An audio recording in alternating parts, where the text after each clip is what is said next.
दोस्तों नमस्कार, आपका स्वागत है शशांक सर विद केमिस्ट्री में। 12th के बच्चे जरा ध्यान दें, 12th हिंदी मीडियम और इंग्लिश मीडियम।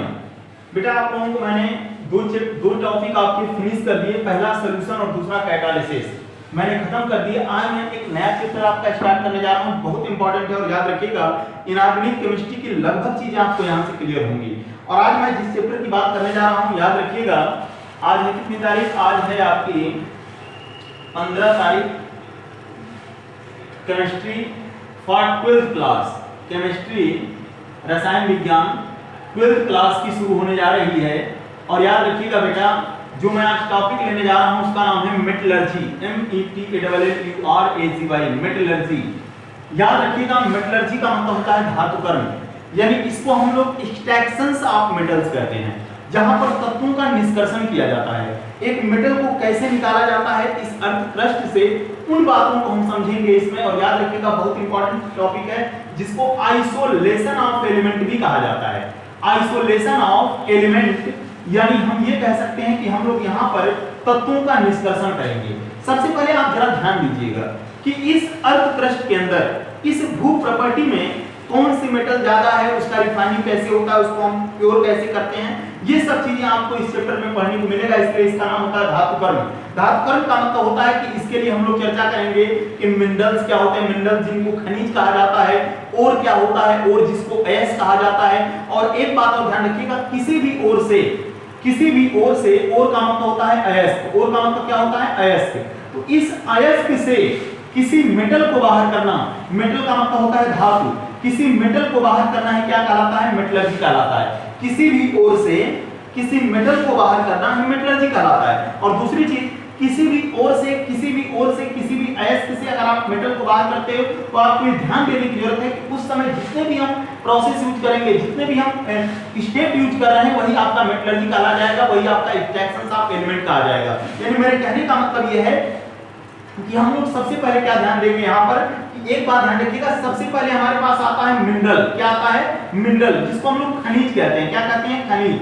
खनिज का मतलब ये होता है कि अर्धपृष्ठ में जो भी आपके सब्सटेंस हैं, जिस रूप में पाए जा रहे हैं, वो जिस फॉर्म में पाए जा रहे हैं, वही आपका क्या कहलाता है? मिनरल कहलाता है। उस मिनरल से हम लोग ओर बनाते हैं। क्या बनाते हैं? ओर बनाते हैं। और यानी मेरे कहने का मतलब ये होता है कि मिनरल से फिर ओर आया, और ओर से हम लोग क्या बाहर करेंगे? मेटल को बाहर करेंगे। यानी सबसे बड़ी चीज यहाँ पर यह है कि हमें किसी भी ओर को लेना है और ओर से क्या करना है? मेटल को बाहर करना है। और उस मेटल को बाहर करने के लिए जितना आप लोग दिमाग लगा देंगे, जितनी प्रोसेस यूज करेंगे, उसके बीच में कई प्रोसेस आती हैं जहां पर कि उसको बारीक क्रशिंग किया जाता है। क्रशिंग का मतलब होता है पीसना, फिर उसका कंसंट्रेशन किया जाता है, फिर उसके साथ रोस्टिंग कराई जाती है। रोस्टिंग का मतलब भर्जन होता है, फिर उसके बाद कैल्सिनेशन होता है, कैल्सिनेशन के बाद आपका कंसंट्रेशन होता है, फिर उसके बाद प्यूरिफाई करते हैं। तो बहुत सी चीजें यूज होती हैं और हर मेटल की अपनी अलग-अलग मेटलर्जी है। और याद रखिएगा इस पृथ्वी के अंदर, इस अर्धपृष्ठ के अंदर दो मेटल ज्यादा मात्रा में आती हैं, एक आयरन और दूसरा एल्युमिनियम।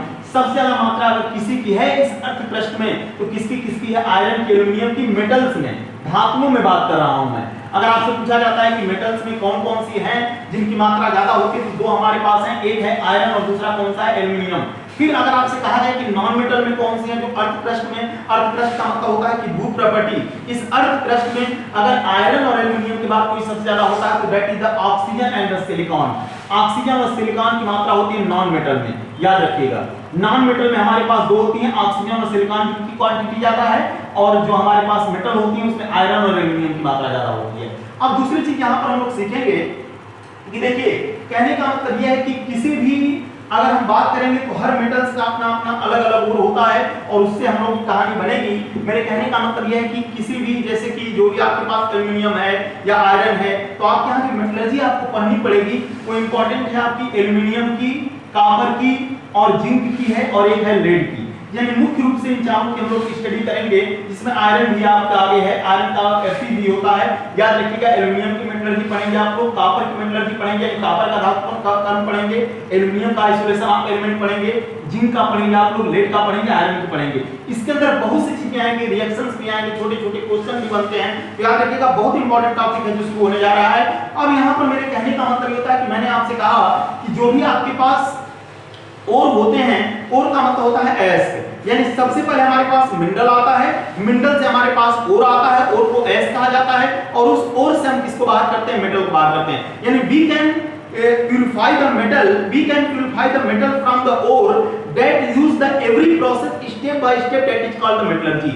यानी जब आपके पास कोई ओर आता है, सबका एक अपना अलग अलग ओर है, सबका एक अलग अलग मिनरल है, और उसके हिसाब से आप क्या करोगे, एलिमेंट को बाहर करोगे। जैसे जैसे आप बाहर करते जाएंगे वैसे वैसे जो भी प्रोसेस आप यूज करते जाएंगे वही आपको मेटलर्जी कही जाती है। मैं एग्जांपल के तौर पे लेता हूं, एक बात और ध्यान रखिएगा, जो आपके पास मेटल होते हैं उनके ओर के पाए जाने का फॉर्म अलग अलग है।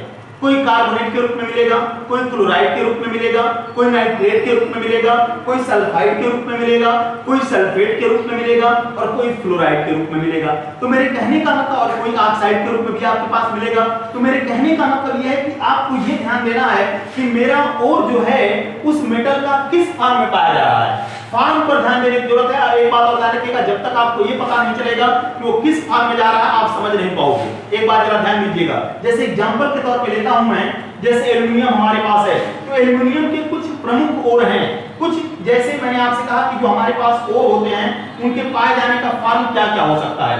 वो कार्बोनेट के रूप में पाया जाता है, CO3 - 2 का मतलब होता है कार्बोनेट के रूप में, वो ऑक्साइड के रूप में पाया जाता है, O - 2 का मतलब ऑक्साइड होता है, Cl- यानी क्लोराइड के रूप में पाया जाता है, क्लोराइड के फॉर्म में आपको मिलेगा। आगे बात करते हैं, F- के रूप में पाया जाता है, फ्लोराइड के रूप में पाया जा सकता है, NO3- जिसको नाइट्रेट कहा जाता है, इस रूप में पाया जाता है, S- का मतलब सल्फाइड के रूप में पाया जाता है, और SO4- का मतलब होता है सल्फेट के रूप में पाया जाता है।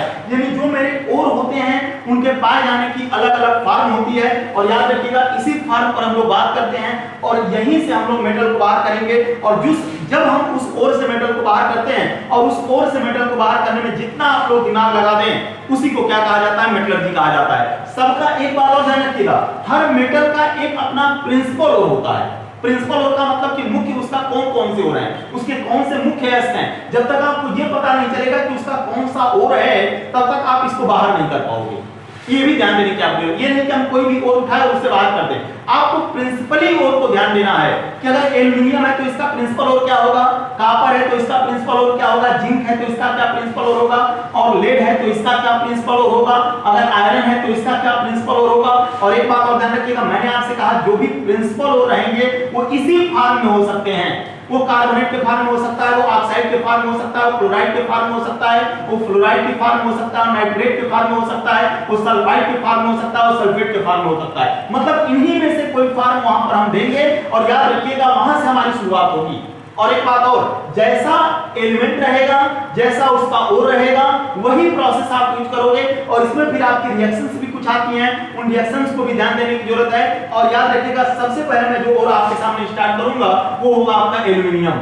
हर प्रोसेस हम लोग यूज करेंगे और इसको बहुत कायदे से हम लोग पढ़ेंगे कि क्या क्या यहाँ पर कह रहा, कैसे उसका रिएक्शंस होगा। तो मेरे कहने का मतलब यह है कि मेटलर्जी के ऊपर हम लोग चर्चा कर रहे हैं। और याद रखिएगा मेटलर्जी का मतलब होता है धातुकर्म। और जो बच्चे नहीं पढ़ रहे हैं वो ध्यान दें, पढ़ना जरूरत है, क्योंकि इसके बाद अभी एक हफ्ते इसको पढ़ाने के बाद मैं फिर से शुरू करूंगा, ऑर्गेनिक का सेकंड पेपर शुरू करने वाला हूं। इसलिए मेरे कहने का मतलब ये कि जो लोग पढ़ना चाहते हैं वो ध्यान दें। और जो भी आपका मतलब एक तरीके से आप सोचिए कि आपका एक पढ़ाई चल रही है तो आप इसको सीरियसली लें, समझें कि हमको क्या पढ़ाया जा रहा है। जब तक आप इसको सीरियस नहीं लोगे कोई फायदा नहीं होगा। इसलिए जो बच्चे नहीं जुड़े हैं वो अपना फीस जमा करें, जुड़ें और देखें इन चीजों को, समझें। एक तरीके से आप समझिए कि आप घर में जरूर बैठे हैं लेकिन आपको पूरी सुविधाएं यहाँ से दी जा रही हैं। तो मेरे कहने का मतलब ये चीजें आप ध्यान दीजिएगा। और मैं नया चैप्टर आपके सामने शुरू कर दिया है, मतलब मेटलर्जी।